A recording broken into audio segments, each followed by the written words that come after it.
Je dis deux mots sur mon humble personne. J'ai donc travaillé comme commentateur sportif à Radio France pendant 34 ans et demi. Le demi, c'est important, arrivé à un certain âge. Hein. Et après quoi, j'ai terminé les 6 dernières années qui m'ont rapproché de cette fatale retraite au club de foot où j'ai poursuivi cette carrière de commentateur, mais en changeant de support, puisque je travaillais sur la radio de service public, et là, j'ai travaillé sur le net, sur YouTube, sur Twitch, et sur Facebook Live du club, voilà. Donc, j'ai 40 ans de commentaires sportifs du Montpellier Hérault, qui ont débuté le 27 novembre 1984 et qui se sont achevés le 17 mai dernier. Donc, à l'occasion de cette... Merci. Avec plein de souvenirs pour nous. Hein. Merci beaucoup. Ouais. Merci, mais là n'est pas le propos, puisque la star de la journée, c'est le Stade de la Mosson que je vais vous faire découvrir, évidemment avec cœur, avec le poil qui se hérissera comme toujours, parce que c'est un petit peu ma deuxième maison, vous l'imaginez bien. Nous allons donc démarrer cette visite.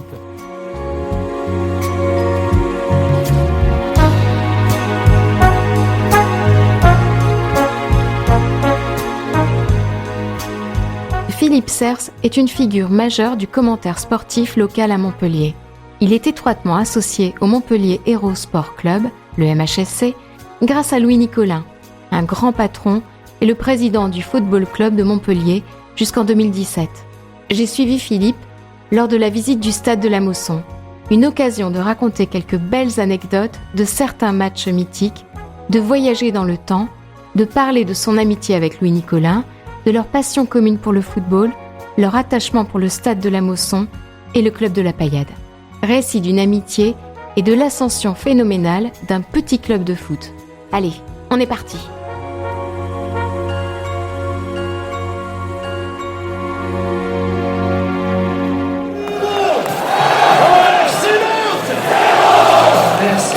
Alors ce stade est sorti de terre en 1972, alors c'était un stade de quartier dans un quartier très populaire de l'époque, c'est une ZUP quoi. Et les premiers habitants à la Paillade venaient de la vague Pied Noir en 1967 et il y avait ce petit terrain vague en fait, il n'y avait pas de pelouse, il était tout petit. C'est dans ce quartier-là, très populaire de Montpellier, que Louis Nicolin a recruté massivement des gens de son entreprise. Et c'est pour ça qu'il a voulu, le jour où l'ambition est née en lui, de créer un club et de relancer le football à Montpellier, qui était quand même un étendard, une vitrine magnifique. Il s'est dit, je veux que mon club réside ici. Voilà, c'était très populaire, c'est un quartier qui lui ressemblait, c'est un quartier où il y avait beaucoup de ses employés. D'ailleurs, certains d'entre eux ont même bâti eux-mêmes une partie des tribunes du stade de la Mosson à la force de leurs bras, avec les moyens offerts par Louis Nicolin. Donc il y avait une osmose formidable. Et dans ce quartier très populaire est sorti de terre le stade de la Mosson, 300 spectateurs en 1977, 35 500 en 98. Je vous laisse imaginer l'ascension sportive et humaine, économique qu'a pu représenter ce magnifique parcours de Louis. Alors mon prénom c'est Philippe, mon nom c'est Sers. J'ai 64 ans, je suis né sous le signe des étoiles un 14 juillet 1961. Et mon métier, jusqu'à peu, a été pendant 40 ans de vie, commentateur sportif. Loulou, il portait ce club, il portait cette âme. Rendez-vous compte quand même, 40 ans de présidence. Il a tout connu. Quand il a démarré son club, il était très ambitieux. Il voulait que Montpellier parvienne à l'élite. Mais quand il a commencé son club, il jouait dans un stade de quartier, le stade de la Mosson. Il y avait une capacité de 300 places. Il n'y avait pas de fauteuil. Il n'y a rien. Et lorsqu'un jour, en 1990, bien des années plus tard, le petit club de Montpellier est arrivé à Manchester, en Angleterre, pour y disputer un match international, le Coupe d'Europe donc, je ne vais pas trop rentrer dans les détails, il faut quand même qu'on prenne la mesure de ce jour-là, parce que moi, il me revient souvent en mémoire, et j'en ai la chair de poule en vous en parlant. C'est un petit peu comme si le Paris Saint-Germain d'aujourd'hui était venu affronter l'équipe de Palavas-les-Flots. Vous voyez ce que ça peut représenter en termes de dimension. Mais vous savez, quand on arrive à Old Trafford, qu'on voit Loulou déambuler dans les coursives parce qu'il était interdit de banc, vous savez pourquoi ? Il était rentré sur le terrain. Ouais, une fois, à Eindhoven. À Eindhoven. C'est- Il y avait 2 pelés, 3 tondus, le maire et les curés, pour supporter Montpellier au Philips Stadium d'Eindhoven. Et comme ça avait été un match héroïque qui avait duré 4 jours et demi, j'avais dit à l'antenne, à l'arbitre, qu'il arrête 30 secondes pour aller chercher les croissants parce que le jour va se lever. Enfin bon, bref. Et comme l'équipe se qualifie, Loulou s'en va. Imaginez la scène quand même. Hein. Tout débraillé, chemise dehors. Il traverse tout le terrain pour aller saluer les 2 ou 3 courageux pélucres qui étaient montés avec Air Littoral. Et ça, l'UEFA n'avait pas aimé.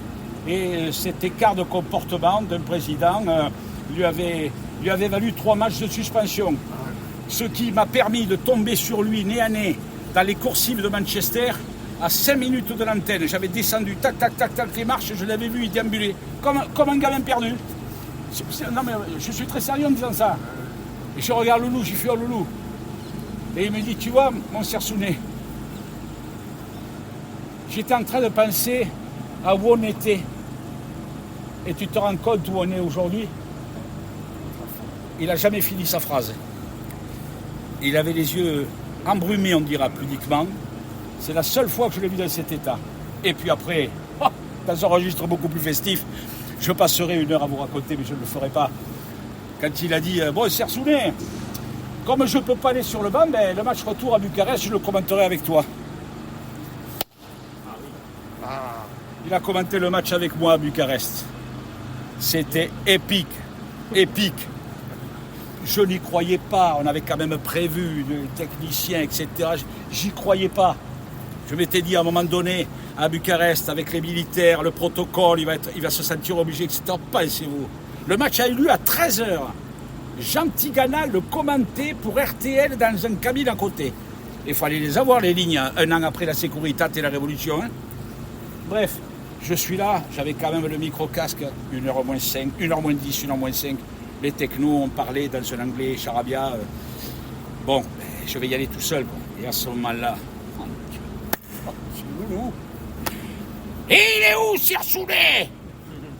C'était déjà un mince exploit pour lui d'avoir gravi cet escalier en colimaçon qui était aussi abrupt que le Alpe d'Huez. Et donc, il est arrivé tous les goulinants comme ça. Ah, tu es là! Je dis, putain, Loulou, vous avez tenu parole. Et ça, c'est là. Nous avions une vue imprenable. Seulement, comme on avait gagné 5-0 à l'aller, vous imaginez bien que le suspense était tout relatif au retour quand même. Et surtout, quand on marque, c'est Tiafo, je crois, ou Colotter qui marque. Et moi, m'enthousiasme plus. Ils ont marqué, c'est super. Et là, Loulou, qui n'avait évidemment aucune notion de la lampe rouge, direct, micro ouvert, aucune. Il dit, oh, Cerce, gueule, merde, on a marqué. Ça a été un grand moment. Prenez les photos que vous voulez et on va continuer la visite à la salle là-bas, si vous voulez. Alors depuis que Loulou est parti en 2017, le peuple payadin, le public montpelliérain, la ville de Montpellier dans son ensemble a un devoir de mémoire. Ce qu'a fait cet homme humainement, économiquement, pour ce quart de siècle passé, est colossal. Et il faut dire les choses comme elles sont. C'est un homme terriblement aimé. Et ce devoir de mémoire se traduit à chaque match par 1 minute d'applaudissement à la 74e minute d'un match qui, comme chacun est censé le savoir, en a 90. À la 74e minute, immuablement, depuis le jour du décès de Loulou, le stade se lève et applaudit pendant 1 minute. Alors pourquoi ? Tout simplement parce qu'il a créé ce club en 1974. Il est décédé à 74 ans. Et donc, à la minute 74, un hommage est toujours rendu à Louis Nicolin.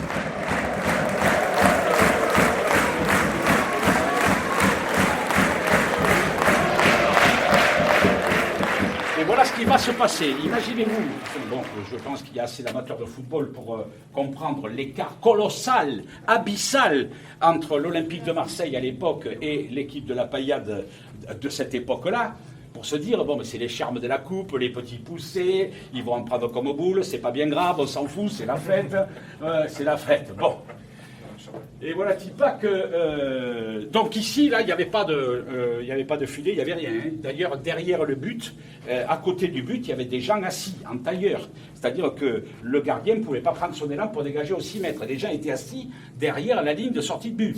Nous sommes bien d'accord, assis derrière les filets et tout, par terre. Un monde de fou. En fait, quand on dit un monde de fou, en 77, c'est quand même 12 000 spectateurs. Ne nous affolons pas. Hein. Et donc, la paillade marque, évidemment. C'était écrit, parce qu'il fallait, en Coupe de France, tout le monde est pour les outsiders, et plus encore eux. La paillade marque. Bon, Doual. Et les Marseillais, l'Uruguayen Alonso égalise 4 minutes après. Bon, ma foi, on a marqué, on a mené, mais c'est un partout. Le temps passe, le rouleau compresseur marseillais piétine, non montpelliérain qui, héroïque, résiste à la poussée des phocéens. Et à la 80e minute, Loulou se lève, il quitte le banc et il va s'enfermer dans le vestiaire. Il ne verra pas la fin de ce match-là. Alors, appelons ça de la superstition. Paix à son âme, il n'est pas là pour nous le confirmer, mais il y a peut-être un peu de superstition, un peu de tension, le palpitant qui commençait à fumer un peu. Il se dit, à 10 minutes de la fin, on va taper les prolongations contre l'Olympique de Marseille, je ne sais pas, mais il faut quand même se représenter. C'est un peu Paris Saint-Germain-Palavas ou Monaco-Bayargues, vous voyez, c'est un peu ça hein, à l'époque. Et donc, il ne va pas voir le match. Et il va s'asseoir dans le vestiaire. Et à ce moment-là, à la 85-86e, il entend un gros bruit, parce que c'était une structure, le stade Pierre-Pibaro, on ne pouvait pas dire bonjour à l'autre derrière le mur, mais pas loin. Hein. Et là, il entend... Et il s'est dit, Marseille a marqué. Évidemment que non. Évidemment que non.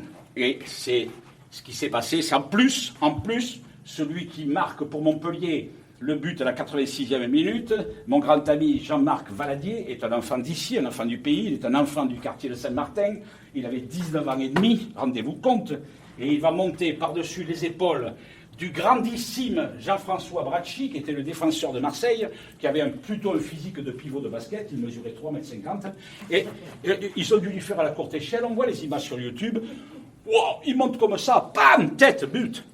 Et le match se termine dans l'euphorie générale, tout le monde court, le terrain est en vie, etc. Et donc, il y a un dirigeant qui va chercher Loulou, et qui lui dit, Loulou, on a gagné. Là, tu dis, c'est pas vrai, on a gagné. Et Loulou va donc tomber dans les bras de celui qui reste quand même dans l'histoire, la première star de la paillade, le certain Fleury Dinalo. Fleury Dinalo qui était à Lyon, ce que Mbappé fut à Paris, ce que Platini fut à Nancy. C'était le petit prince de Gerland, Fleury Dinalo, qui était en bout de course. Il venait de faire sa dernière saison au Red Star, après plus de 20 passés à Lyon. Il était lyonnais comme Loulou, et Loulou était allé le voir un jour et lui avait dit, écoute, tu en as encore sous les guiboles, allez, fais-nous une petite pige à Montpellier, aide-nous à monter. Tape dans la main mon cousin, ils avaient signé le contrat sur le capot de la voiture de Loulou, sur l'aire de repos de Valence. Et Fleury Dinalo était dispensé d'entraînement. Il ne descendait que 2 fois dans la semaine pour un entraînement et pour le match. Et il faisait constamment la navette pour Lyon. Et donc je tombe dans les bras de Fleury Dinalo, qu'on retrouvera bien plus tard sur bien d'autres photos.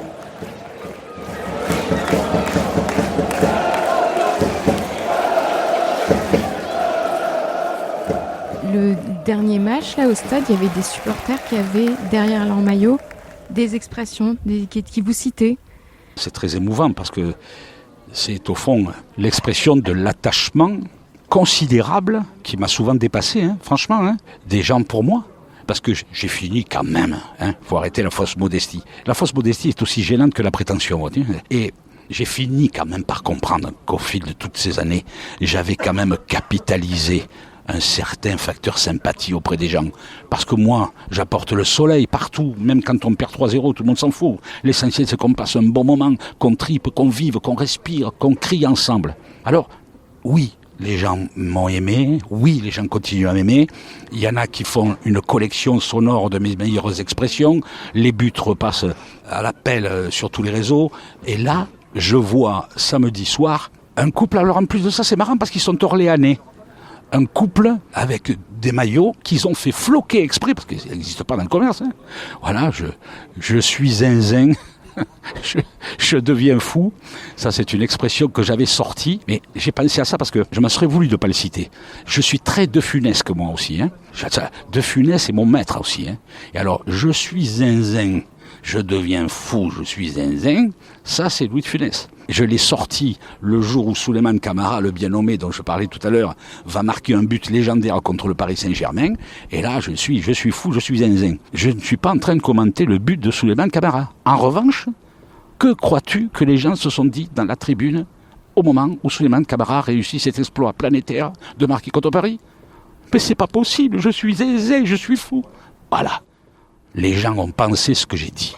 Et c'est ça, je crois, qui a fait l'once d'un début d'amour les uns pour les autres. Et elle est là, la butte. Regardez, et là vous voyez qu'il y a des marches. Eh bien, c'est que des traversées au chemin de fer, ça. Je vois pas, Claude. C'est pas grave, c'est pas grave. Allez. Voilà. Le gardien ferme la porte.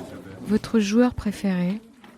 C'est difficile, hein. C'est difficile parce que j'ai accompagné, vous l'imaginez bien, j'ai accompagné des générations entières. Alors je ne sais pas si vous êtes à ce point calé en matière footballistique, mais voyez, j'ai commenté le premier match de Laurent Blanc, par exemple.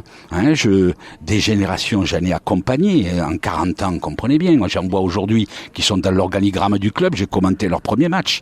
J'étais de toutes les campagnes européennes. Il y en a quand même eu 7. Alors, il y a des critères. Il y a des joueurs qui restent dans mon cœur parce que ils ont été affectivement des moments importants. Je pense notamment au jeune Ivoirien Ibrahima Bakayoko, qui était arrivé de son pays. Il était brut de coffrage.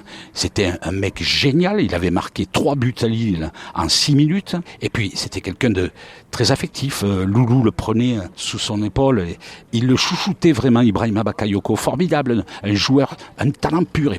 Et puis, il y a eu aussi le Polonais Jacek Ziobert, qui fait partie des 2-3 dans l'histoire du club, qui avait en lui quelque chose que je n'ai jamais vu ailleurs. Il avait ce sens du spectacle. Ça dépassait le concept du sport, du foot, etc. Il avait le sens du spectacle. Vous allez très vite comprendre. Un joueur comme Ziobert, qui avait plutôt un physique ingrat en plus, il s'est mis le public avec lui, mais d'une manière fabuleuse. Un jour, il est sur le terrain, il a le ballon, en plein match. Et son adversaire vient tenter de lui prendre le ballon, de le contrer. Hop, il passe la balle à côté. Et dès qu'il a passé la balle à côté, il met ses 2 mains dans son short et il va dans la tribune pour demander au public qu'est-ce qu'il pense du match. Ça n'arrive jamais, ça. Qu'un joueur en plein match se mette à discuter avec le public, c'était extraordinaire. Et ça, le public adorait ça. Et ça se commente, ça se raconte. Et alors, la façon de le raconter, il faut que la personne qui entende ça, elle s'imagine à 1 mètre de Ziobert, à ce moment-là. C'est ça, la radio.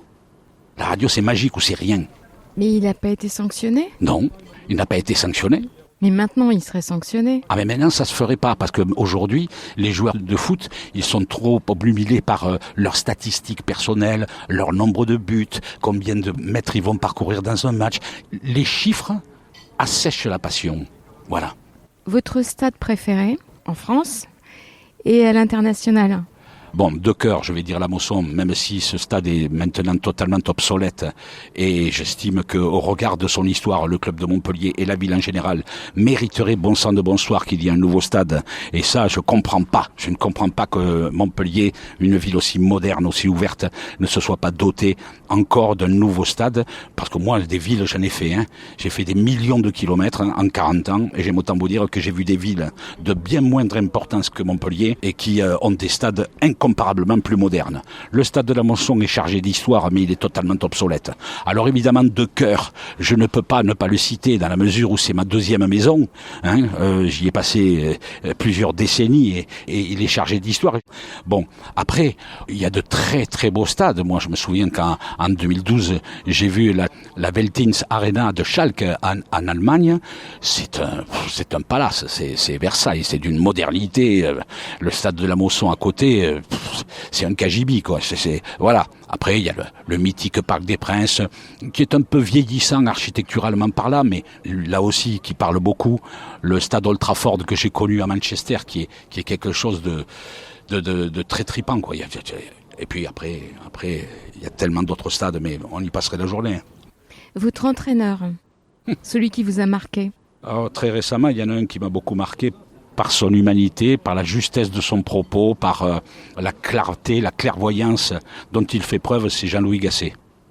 Jean-Louis Gasset qui est venu au chevet du club la saison dernière et qui n'est pas parvenu à redresser la situation parce que à un moment donné s'est posé le problème du conflit générationnel et les propos qu'il pouvait tenir en tant qu'entraîneur septuagénaire et ancien joueur n'étaient plus perçus par la jeune génération d'aujourd'hui. Je le déplore parce qu'il était véritablement dans le vrai, un homme très humain. J'ai beaucoup aimé aussi le discours, les propos de Michel Mézy, un homme très terre à terre, lui aussi ancien joueur qui savait toucher le joueur exactement à l'endroit qui lui permettrait d'améliorer ses performances. René Girard, évidemment, René Girard, ancien international grâce auquel nous sommes devenus champions de France en 2012. Et puis aussi, au risque d'étonner, j'aimais bien, alors là on est au tout début, j'aimais bien beaucoup Robert Nouzaret, un Lyonnais d'origine, comme le regrettait Loulou. Robert Nouzaret avait aussi un sens très aiguisé de la stratégie sportive. J'aimais beaucoup, même s'il était très dur avec la discipline de groupe, etc. Bon, des gens qui sont très très importants dans le relationnel parce que c'est en comprenant les choses qu'on les décrit au mieux. Et c'est grâce aux entraîneurs que j'ai pu peaufiner un petit peu mes commentaires, si j'ose dire. La dernière image que je commenterai pour vous aujourd'hui, c'est celle de Karim Aïtfana, qui restera dans l'histoire. C'est l'image iconique par excellence, le fameux but contre Lille, bien sûr. Rappelez-vous tous et toutes qui nous ouvrait les portes vers la Ligue des Champions, mais qui ne nous assurait pas le titre pour autant, mathématiquement. Et si je prends toujours un immense plaisir à regarder cette photo, c'est bien sûr parce qu'elle nous rappelle un souvenir mémorable, une liesse collective, une joie indescriptible à la Mosson ce jour-là. Et c'est parce qu'aussi, ce but est venu conclure une action démarrée 45 mètres plus bas avec Olivier Giroud, qui avait mille et une qualités, mais à qui on n'avait quand même pas reconnu celle d'être un potentiel finaliste de 100 mètres olympiques. C'était pas un sprinter à proprement parler, mais lorsqu'un gars comme Olivier Giroud vous porte le ballon sur 40 mètres, vous vous dites que forcément il va finir par manquer de gaz. Et dans l'esprit collectif, tout le monde est convaincu qu'Olivier Giroud va tirer. Surtout qu'il est rattrapé par deux gazelles lilloises qui finiront par, dont Lucas Digne d'ailleurs, qui finiront par le rattraper, ce qui a été le cas. Et toute la magie, elle est là.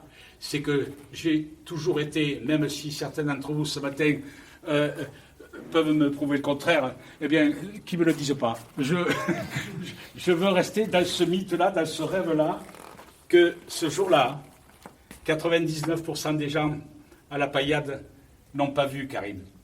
Non. Ils n'ont vu qu'Olivier. Clairement pas. Et au moment, clac, c'est là qu'on a vu Karim arriver. Mais on était tellement hypnotisés par la course d'Olivier, on s'est dit, c'est lui qui va tirer. Vous savez ce que c'est, la Ligue des Champions? Non mais attendez, le soir d'Auxerre, quand j'ai quitté Auxerre, j'aurais tellement aimé les accompagner. Je savais qu'ils redescendaient tous sur Montpellier, les fouteux en avion, Loulou avec le sien, les supporters dans leur bus, je savais. Et moi, pauvre couillon, je remontais sur Paris parce que j'étais dans un hôtel pourri et je rentrais le lendemain par Orly. Et en partant, je croise la voiture, Loulou, dans la voiture, je dis putain Loulou, c'est... Et oui, tu vois mon cher Sounet, toi tu le reverras peut-être un jour, mais moi sûrement pas. Oh Loulou, Il m'a embrassé, donc il m'a étouffé. Parce que c'était quand même du fer forgé, Rome et fer forgé, puis voilà. Allez, on se dirige vers la sortie si vous le voulez bien. Toujours un dernier mot. Où étiez-vous lors de la finale de la Coupe du Monde? J'étais à Paris en 98 parce que comme je travaillais dans la radio-service public à Radio France, qui était la radio officielle du Mondial en 98, tous les commentateurs qui avaient suivi des rencontres en province pendant les tours précédents, tous avaient été conviés à Paris pour la finale. très loin, bien sûr, de ma vie de tous les jours à commenter les performances de nos clubs de la ville, et pas que de la ville d'ailleurs, parce que je suis un Héroltais de cœur, je suis un Montpellierin de souche. Donc nous avions vocation à faire des commentaires de match. Mais bon, mon cœur battait déjà à la saison qui allait venir, la nouvelle pour Montpellier donc.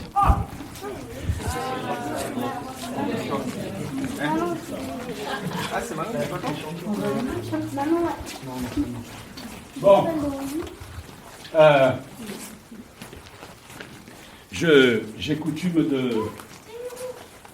de terminer cette visite par ces mêmes mots. Alors bon, je vois pas pourquoi je la changerais. Hein. Moi, j'ai un disque à une face. Hein. Lorsque j'ai dit à Laurent que j'arrêtais, j'avais pleinement conscience qu'il n'y a jamais de bon moment pour s'arrêter. Mais j'avais l'impression d'avoir fait le tour et on s'est embrassé. Ça ne reste pas de l'ordre du privé. C'était un moment. Mais quand le sponsor du club, quand Laurent, quand les gens de l'Office du tourisme ont eu vent de comment ça se passait un petit peu et que j'ai appris qu'ils voulaient que je continue à faire les visites, j'en étais d'autant plus heureux que, au fond, ce stade, c'est un peu ma deuxième maison. Et écoutez, on dit que les murs ont des oreilles. Je crois que c'est ça. Hein. Tout ce que j'espère à l'issue de ces 2 heures qu'on a passées ensemble, c'est déjà que vous ayez pris du plaisir. Et puis surtout, puisque les murs ont des oreilles, j'espère aussi que le stade de la Mosson vous aura parlé. Quoi. Voilà. Merci.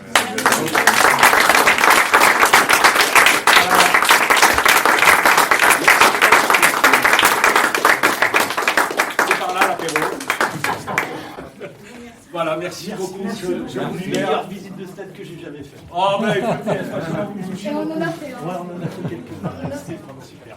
C'est vrai, écoutez, merci beaucoup. On paye, hein. On paye, hein. Merci beaucoup. Merci beaucoup, monsieur Spector. Merci. Merci beaucoup. J'ai la main un peu moite, mais on l'a tous. Hein. On s'est régalé. Merci. Merci infiniment. Merci beaucoup. Merci. Au revoir, mademoiselle. Merci. Ça fait plaisir, merci. Merci. Chère madame, ça a été un immense plaisir. J'espère que vous avez passé un bon moment. Vous faire toujours autant vibrer. Vaut mieux, merci. Merci à vous. Merci, franchement. Au revoir, mademoiselle. Au revoir, jeune homme. Merci beaucoup. Au plaisir, peut-être un jour, à nouveau. Merci à vous. Merci, mon gars. Merci. Les forces à Payal. Hein. Toujours, hein. On sera vendredi. Ah ben, tant mieux. Merci, mon gars. Toujours. Allez, tout va. Soutiendra Très bien. Merci à vous en tout Il fait cas. encore bien beau. Oui, il fait bon là. Chère madame. J'ai souvenir quand on était petit avec notre papa, il nous écoutait à la radio tout le temps. Enfin voilà, c'était. C'était une époque. J'ai toujours dit. On a grandi avec. J'ai toujours dit, je suis de la génération du transistor sur le frigo, moi. Ouais. Et j'ai vu les choses évoluer. Ma passion n'a pas pris une ride, mais à un moment donné. Voilà, c'est la vie. Vous nous avez transporté pendant 2 heures sur nos années d'enfance. Voilà, franchement, merci beaucoup. Ouais. Ça a été un plaisir. Et on peut vous demander juste une photo tous les deux avec Mais ma bien sœur et sûr, vous, mais un n'hésitez petit pas. comme ça, parce N'hésitez qu'on pas. le partagera à notre autre sœur aussi. Allez, bien sûr, passez-vous. Ouais. Venez, chère madame. Merci. Merci beaucoup, Philippe. Vraiment, merci beaucoup. Merci. Je vais fermer toutes les portes, je vais vous laisser.